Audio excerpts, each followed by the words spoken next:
"How dare you stand on my land?" I roared, charging forward, my voice thundering through the crowd. "Mr. Caldwyn, this is over," she protested. "My land. This park is illegal, and your filthy condo plan will die a quick death." Her face went pale. "I don't know what you're talking about," she snapped. "Do they know you've deceived them? Fake papers to steal my land? You'll pay for this," she hissed, trembling. "No, you'll lose everything," I replied coldly. "By midnight tonight, if my rights aren't recognized, Silver Pines Heights will run dry." "You can't do this. This is against the law," I shouted as they handcuffed me. "You have no authority. This is private property protected by the county. Everything's by the book, old man," they said. "The county approved this community redevelopment project. You should have taken the money while you had the chance." I'm Henry Caldwyn, 62 years old, a farmer born and raised in the peaceful countryside of Oak Ridge Valley, Virginia. The Caldwyn family has been tied to this 25-acre plot since 1792, when my ancestors first set foot here, dreaming of building a lasting life. My work isn't just farming, it's preserving a legacy. Lush green fields, a cool, clear stream, and the tireless work ethic my forefathers left behind. They see my family's 2-century-old farm as a relic, a roadblock to their vision. With forged documents and massive bulldozers, they leveled the barn my great-great-grandfather built with his own calloused hands. "We're doing this for a pet playground," they claimed, then hastily threw one up to appease the neighbors. But I uncovered their secret, a plan to build pricey luxury condos hidden behind that flimsy excuse. What the neighborhood council chairwoman didn't know was that my great-grandfather secured control of the area's water supply decades ago. When I confronted her face-to-face at the fake playground's grand opening and got brushed off, I turned a hidden valve. Within hours, 150 upscale homes were left high and dry. Let me tell you what I've faced with this wretched HOA. Leave a comment with the number 9 so I know you're ready for the tense moments of this story. Don't forget to like the video and subscribe to the channel so you won't miss any of the twists waiting ahead with me. Wishing you a peaceful day. The Caldwyn family has been rooted to this farm since 1792. My great-great-grandfather bought this land with silver earned from mining in Virginia's hills. He chose this spot for its natural stream and fertile soil, perfect for the sustainable farming methods he brought from the old country. My great-grandfather didn't just keep the farm going, he designed a one-of-a-kind irrigation system during a brutal drought, supplying water to the whole region. He worked with engineers from the local university, pouring 5 years of the farm's earnings into a system that not only saved our crops, but helped the community survive the dry spells. He was a visionary, locking down our rights with ironclad legal papers, documents that later became a shield for everything my family built. In the 1980s, when real estate developers rolled in, the surrounding fields quickly turned into housing tracts and sports parks. I negotiated with Eastview Development Company to draw a firm line. My organic farm would stay independent forever, free from any future neighborhood council's grip. We signed the deal, filed it with the county, and shook hands. For 35 years, I've grown top-quality crops, feeding local schools, food banks, and farmers markets. My wife, Ellen, and I raised our kids here, passing down the sustainable farming techniques our ancestors pioneered. Everything turned upside down when Serafina Quill, a retired 62-year-old corporate lawyer from Seattle, moved into the newly built Silver Pines Heights neighborhood and swiftly climbed her way to chairwoman of the Homeowners Association. With her glossy, dyed black hair and tanned skin from golf outings, she zeroed in on my unsightly farming operation with a calculated campaign. Certified letters started arriving, listing fabricated violations. My great-great-grandfather's grain tower was suddenly an illegal structure exceeding height limits. The weathered wooden barn, a stop for tourists, was deemed architecturally unfit, and the rooster's crow, echoing across this land for over 2 centuries, was now a neighborhood noise violation. Every Tuesday morning, like clockwork, another letter showed up, printed on the council's fancy letterhead, threatening fines of $250 a day if I didn't comply. I reached out to the county planning office and they confirmed what I already knew. My farm was explicitly exempt from HOA rules under the original agreement. I opted for peace. I invited Serafina to tour the farm, hoping she'd see its historical value and community impact. I figured if she watched the kids from Stonefield Elementary planting pumpkin seeds or the veterans tending mint as therapy, she might realize we're not just growing crops, we're nurturing a community. But no. She rolled up in a gleaming dark green SUV with 2 council members and a camera, snapping photos of every faded fence post and rusty tractor part as proof of decay. She wrinkled her nose at the compost pile and let out a theatrical yelp when a harmless garden snake slithered by. "This isn't personal, Henry," she said with a stiff, insincere smile. "We're just protecting the neighborhood's standards. Silver Pines residents pay a premium for luxury, not to live next to this." The next day, a real estate developer, Lawrence Hadley, an old colleague of Serafina's from her law firm days, knocked on my door, offering to buy the land for $1.2 million, a fraction of its true worth. When I refused, his friendly demeanor flipped to thinly veiled tension. "You should reconsider, Mr. Caldwyn.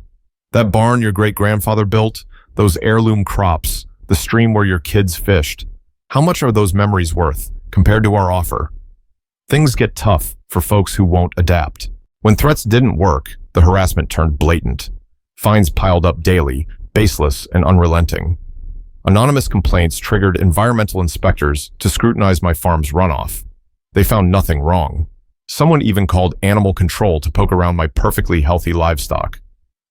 My longtime friend and lawyer, Andrew Castillo, reviewed the original development agreements. "They have zero authority over your property," he said with rock-solid certainty. "This harassment is illegal." We sent a cease and desist letter, earning 10 days of fleeting peace. But then, unmarked survey stakes popped up along my western boundary, prime farmland where I grow heirloom tomatoes for 8 local restaurants. That's when it hit me. They weren't just pressuring me. They were dead set on stealing what's mine, no matter the cost. Thursday, September 12th, a day etched into my mind forever. I was delivering organic produce to Crestwood Elementary when Ellen's panicked call crackled through my phone. "They've got bulldozers at the boundary. They're tearing down the fence. Come home now." I dropped the delivery mid-run, racing back in my beat-up truck. When I arrived, 200-year-old oak fence posts lay splintered across the ground. 3 massive orange bulldozers were barreling toward my barn, the one housing my great-grandfather's antique tractor, our heirloom seed collection, and tools my family's tended for generations. A crowd had gathered. Some HOA residents watched in shock, others nodded in approval. Serafina Quill stood behind a police line with 3 uniformed officers, clutching a sleek leather portfolio she confidently called a legal seizure order. One of the officers, later identified as her brother-in-law, Sergeant Rowan Bellamy, blocked me as I rushed to stop the destruction. "You can't do this! This is illegal!" I yelled as they cuffed me. "You've got no authority. This is private property, county protected."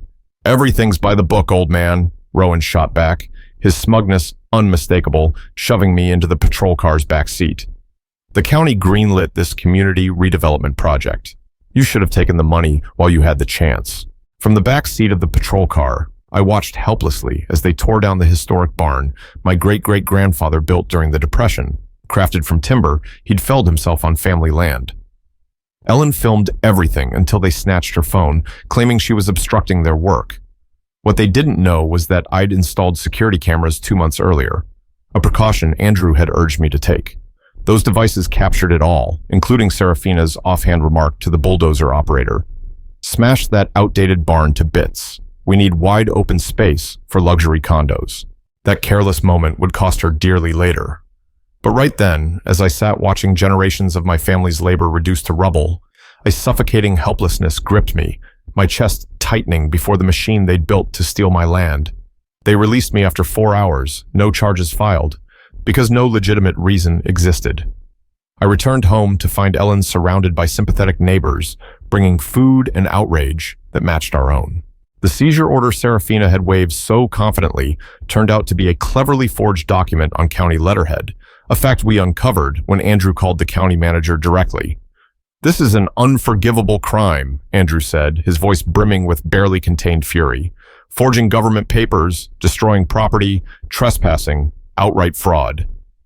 My lawyer immediately filed for an emergency injunction while I surveyed the damage. My beloved barn, now a pile of splintered wood, 2 acres of fertile soil churned to ruin, and an iron fence erected around a spot where a new sign declared, "Quill Pet Park, coming soon." The emergency hearing was set for 10 in the morning the next day. Ellen and I barely slept.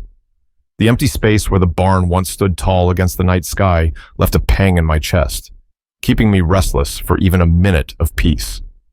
As dawn broke, We brewed a pot of strong coffee and spread our precious documents across the kitchen table.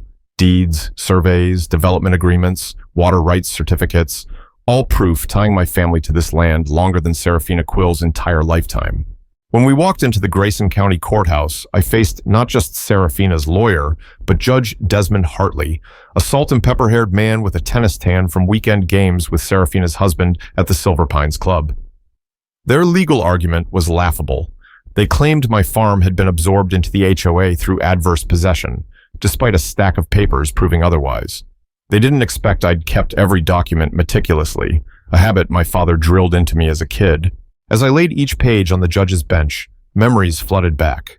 My dad telling me these papers were priceless treasures, his rough hands pointing out lines that marked our family's fight to secure our future across generations. I presented the original deed from 1798, bearing my great-great-grandfather's careful signature, a man who'd braved a distant land to build a lasting home for his descendants. Next came the water rights certificate from 1908, stamped with the state's seal, drawn up during a brutal drought that crushed 4 neighboring farms but couldn't break my great-grandfather's vision. Finally, I set down the 1982 development agreement, stating plainly that my farm would remain independent forever, free from any HOA's control, signed the year my daughter was born, the day I swore this land would be her legacy. What stunned them most was when Andrew played the security footage. The courtroom fell dead silent as Serafina's voice rang out clear as day. "We've got to clear this space for luxury condos." Her face went pale as she realized her slip had been caught on tape. "Your Honor," my lawyer said, his tone resolute, "we have undeniable proof Mrs. Quill admitted the real plan was high-end condos, not a pet park like they claimed. This is fraud, property invasion, destruction, and abuse of legal process." Judge Hartley squirmed in his seat, visibly uneasy as he realized his tennis buddy had backed him into a corner. Reluctantly, he issued a temporary order halting all development, but stopped short of ordering my property restored. Ownership would be settled at a later trial, he said, scheduling it 4 months out. That night, sitting in the farmhouse kitchen with Andrew, we uncovered something that changed everything. "Look at this," Andrew said, pointing to a clause in the yellowed water rights paper my great-grandfather filed in 1908 during that crippling drought that left neighboring farmers broke. "Your family holds exclusive rights to the groundwater and irrigation system, granting conditional use to the neighborhood." The legal language was dense, but its meaning hit like a thunderbolt. This document gave my family control over the water supply for the entire area that later became Silver Pines. That use depended on respecting my property boundaries and agricultural priority, something Serafina and her bulldozers had trampled without a second thought. "Great-grandpa always said the water system would be our shield," I whispered, emotions welling up as I recalled him showing me the underground pipes and reservoirs when I was a boy. I'd never fully grasped what he meant until now. Andrew's eyes widened, almost disbelieving the power of this discovery. "Henry, this is incredible. Your great-grandfather didn't just build an irrigation system.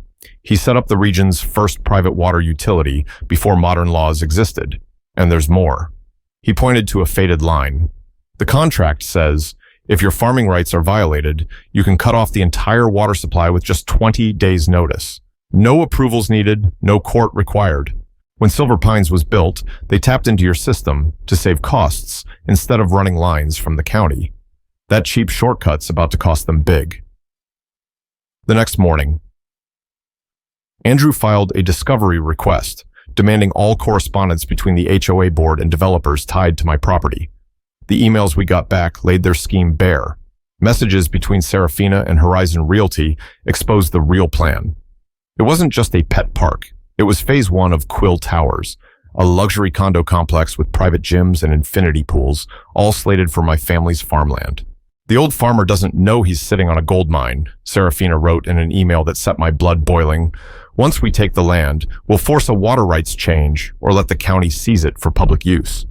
Either way, the profits will dwarf any hassle." But Serafina and her developer cronies had miscalculated badly. The county couldn't override my water rights without a full legal process and fair compensation, something that would cost millions of dollars and drag on for years. Leveling my property without authority had already shattered the conditions allowing water to flow to their fancy homes. Henry, Andrew said, a slow grin spreading across his face, reminiscent of the triumphant glint in my great-grandfather's eye when he outsmarted a shady timber dealer. They've backed themselves into a corner. I stared at the documents, my great-grandfather's elegant signature gracing the bottom of each page. He'd been gone for over 50 years, yet somehow he was still reaching out to shield our land right when I needed him most. While our lawsuit slogged through the courts, Serafina acted like victory was already hers. Construction crews put up ornate steel fences around their new park. Pricey teak benches and meticulously designed pet restroom stations popped up overnight. Glossy flyers hyped the grand opening of Quill Park, a top-tier community amenity set for 6 weeks from then. Meanwhile, I turned to Sigrid Valtieri, a top state water rights lawyer who'd spent 35 years defending farmers against big corporations. After reviewing my papers, she said, "I've never seen water rights this ironclad. Your great-grandfather was a genius to lock these agreements down." The conditional use terms require 25 days notice before termination, and I've already filed with the County Water Authority. The notice stated that due to flagrant violations, including the destruction of agricultural structures, all residential water access would end in 25 days unless my property was fully restored and damages paid. Ellen and I personally delivered copies to every HOA board member and all 180 households in the neighborhood. Some slammed their doors in our faces. Others listened with growing unease as I explained the situation. A few, mostly longtime residents who remembered the day the development deal was signed, openly backed my stance. Serafina quickly called an emergency board meeting, dismissing my notice as a baseless stunt from a bitter old farmer trying to fleece the community. "He can't cut off the whole neighborhood's water," she assured the rattled residents, her pearl bracelet glinting as she waved away their concerns. "The county will step in." Her corporate law experience didn't prepare her for rural water law. Unlike urban public systems, these rights predated modern regulations and were specially shielded from government meddling. A county water engineer who'd once worked with my great-grandfather quietly confirmed to me that my position was airtight. While we waited for the deadline, I reached out to local media, sharing my story and evidence with the public. Investigative reporter Tavish Moreau from the Valley Chronicle started digging into Serafina's ties to Horizon Realty and the sketchy approval process for the pet park. Day 26 arrived, the big Quill Park grand opening. The park was up and running, with families and their dogs enjoying the new space. The red ribbon had been cut, and curious residents explored the carefully designed play area, complete with climbing structures, tunnels, and a fancy water station. I wore my old work clothes, a blue plaid shirt and straw hat, the daily uniform that's been with me through decades of honest labor. Clutching my water rights papers, I marched straight to the park. Serafina stood there in a pale gray suit, clipboard in hand, chatting with a cluster of HOA members about the project's community triumph. Dogs romped in the sandpit while their owners mingled on the sidelines. "What right do you think you have to trespass on my land?" I demanded loudly, striding right up to her in the middle of the park. My voice carried across the space, turning heads. Serafina's forced smile faltered for a split second. "Mr. Caldwyn, this area belongs to the community now. We've settled this." I held the documents high. "This is still my land, and you know it. This park's built illegally, and those luxury condos you're hiding, they'll never happen." She glanced around, a flicker of panic in her eyes as residents took notice. "I don't know what you're talking about. This is just a lovely community park." "Oh, really?" I pointed to the growing crowd. "Do these folks know their HOA chair plans to tear this park down for condos?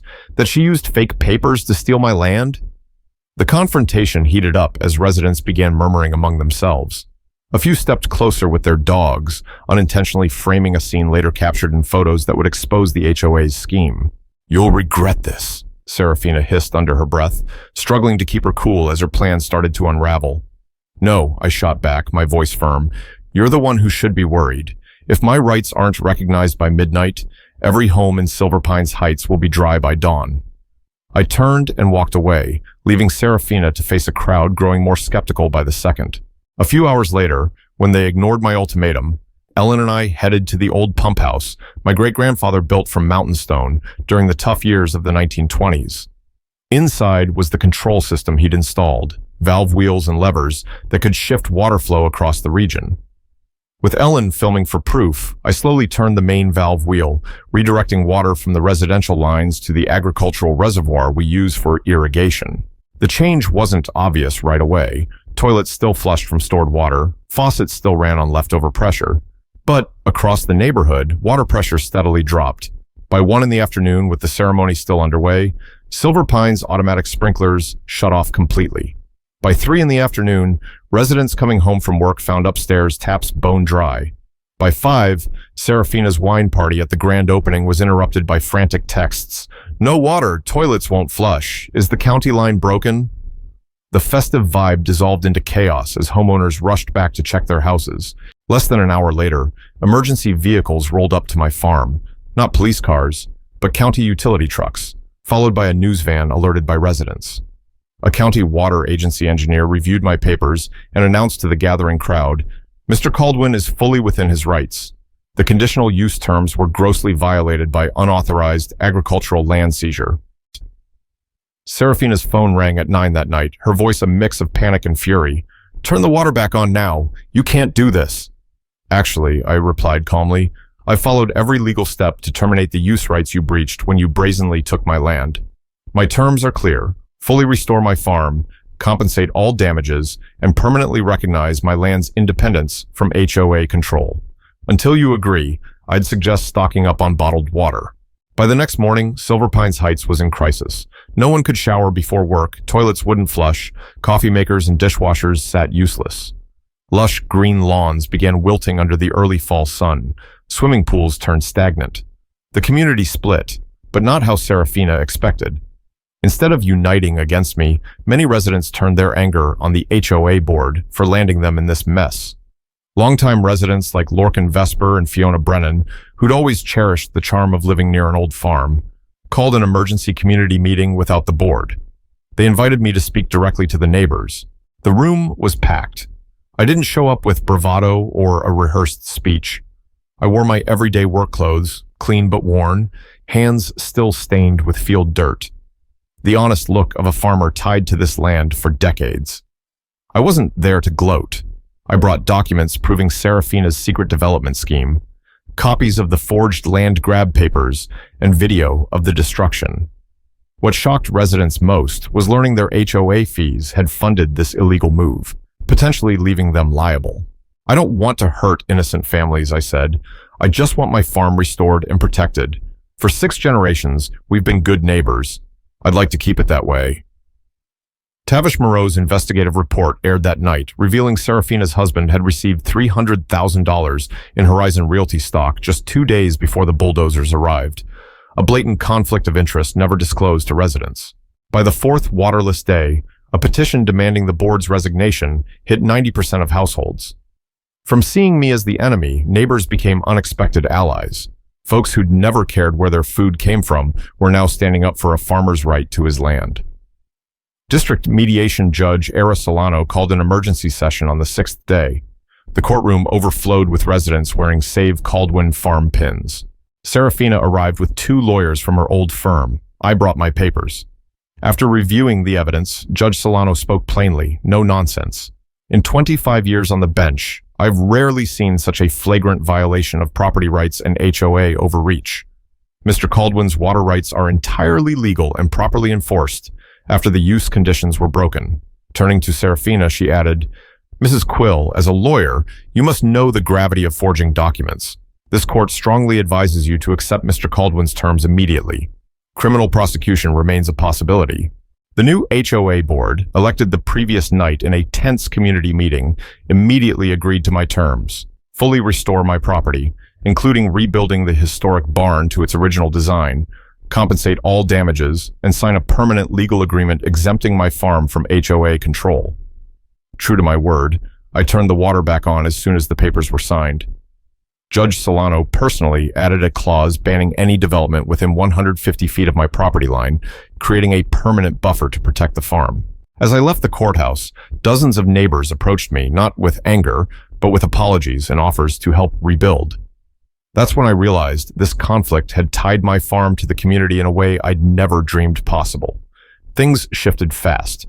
Serafina resigned and listed her mansion for sale the next week, as the district attorney launched an investigation into the forged land seizure documents. The county suspended her law license pending the outcome. The new HOA board, led by Lorcan Vesper, worked with me to create the Caldwyn Farm Heritage Initiative. Instead of fighting, they embraced the farm as a community asset. The illegally seized land was restored for planting, with volunteers helping reseed 2 damaged acres with heirloom crops. Silver Pines residents chipped in to rebuild my barn the old-fashioned way, using traditional materials. Local craftsmen recreated the hand-hewn beams and distinctive roof peak that had been a regional icon for generations. The new structure included a small agricultural education center where students could learn about sustainable farming. Even better, the community started hosting farm-to-table dinners, where residents enjoyed meals made from crops grown on the very land they nearly lost. These monthly gatherings got so popular that nearby communities began partnering with their own local farmers. Horizon scrapped its condo plans after its collusion with Serafina came to light. The scandal spurred a new state law strengthening farmland protections, now called the Caldwyn Act. Standing in the newly built barn, surrounded by neighbors turned friends, I realized something profound. The HOA had unintentionally rallied the community around the very farm they'd meant to destroy. They thought flashy paperwork could erase history, but they ended up learning the lesson my great-grandfather always knew. Sometimes, the strongest rights hide in plain sight, quietly waiting across generations to protect what matters most. Watching Henry Caldwyn's journey in this story, I couldn't help but think of the land disputes and power struggles still simmering in today's world, where the powerful sometimes use tricks to trample the vulnerable. Henry's resilience, from facing them head-on to wielding his legal water rights, left me in awe of the strength of truth and determination. This tale teaches us a lesson. In life, fighting injustice takes not just courage, but knowledge and the right strategy to safeguard what's precious. That said, please note, this story is for entertainment and education only. It's not meant to judge, criticize, or offend any person or group. What do you think of how Henry handled it? Leave your thoughts in the comments below. Don't forget to like, share, and subscribe to join the conversation. Thanks for sticking with this story to the end. Wishing you a peaceful day, and I'll see you in the next video.